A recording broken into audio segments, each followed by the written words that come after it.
ஆண்டவராகிய இயேசு கிறிஸ்துவின் ரத்தத்தினாலே மீட்கப்பட்ட தேவச்சனமே, இன்று நாளிலும் கூட கர்த்தர் நம்மோடு கூட இடைப்படுவாராக. இன்றைக்கும் கர்த்தர் நம்மோடு கூட பேசுகிற வார்த்தை மத்தேயு 11வது அதிகாரம் 28வது வசனம். வருத்தப்பட்டு பாரம் சுமக்கிறவர்களே, நீங்கள் எல்லாரும் என்னிடத்தில் வாருங்கள், நான் உங்களுக்கு இளைப்பாறுதல் தருவேன். ஆமாங்க, நமக்கு இளைப்பாறுதல் கிடைக்கிற ஒரே ஒரு இடம் ஆண்டவராக இயேசு கிறிஸ்துவனோட பாதம் தாங்க.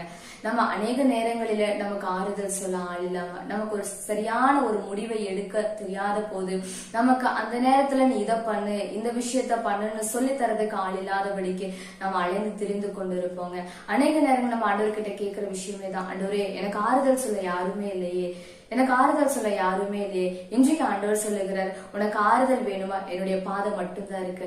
ஆறுதல் இல்லாத நிலைமையில இருக்கியா? என்னுடைய பாதத்துக்கு வா, நான் உனக்கு இளைப்பாறுதல் தருவேன்னு சொல்லி ஆண்டவர் சொல்லுகிறாருங்க. இன்றைக்கும் கூட இன்னும் நான் ஆசீர்வதிக்கப்படவே இல்லையே, எத்தனையோ பேர் என்ன பேசுறாங்களே, ஆண்டவர் ஏத்துக்கிட்டு இன்னும் நீ ஆசீர்வதிக்கப்படாம இருக்கேன்னு சொல்லி எல்லாரும் கேட்கிறாங்களேன்னு சொல்லி வருத்தப்பட்டு வாரத்தோடு கூட நிக்கிறீங்களா? இன்றைக்கு ஆண்டவர் சொல்லுங்க, என்னுடைய சமூகத்துக்கு வா, நீ இளைப்பாறுதல் பெறும். இன்றைக்கு நம்ம ஜெபிக்க போலாம். பரிசுத்தமுள்ள எங்கள் நல்ல பிதாவை, சேனைகளின் தேவனாகிய கர்த்தாவே, அப்பா இன்றைக்கும் கூட ஆண்டவரே வருத்தத்தோடு கூட பாரத்தோடு கூட ஆண்டவரே உங்களுடைய சமூகத்துக்கு நாங்கள் வருகிறோம் ஐயா. இளைப்பாறுதல் கிடைக்கிற ஒரே ஒரு இடம் அது உங்க பாதம் மட்டும்தான் ஏசப்பா. உங்க பாதத்தை நம்பி நாங்கள் வந்திருக்கிறோம் ஐயா. கர்த்தர் நீர் இளைப்பாறுதலை தாங்கன்னு சொல்லி நாங்கள் செபிக்கிறோம் ஆண்டவரே. பா இன்றைக்கும் கூட இதை பார்த்து செபிக்கிற ஒவ்வொருவருக்கும் கர்த்தர் நீர் இளைப்பாறுதலை தாங்க ஆண்டவரே.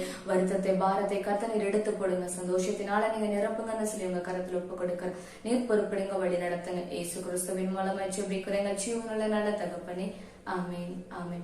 வருத்தப்பட்டு பாரம் சுமக்கிறீங்களா? ஆண்டவரிடத்துல போங்க, ஆண்டவர் இன்றைக்கு இளைப்பாறுதல் தருவார். God bless you. God bless you.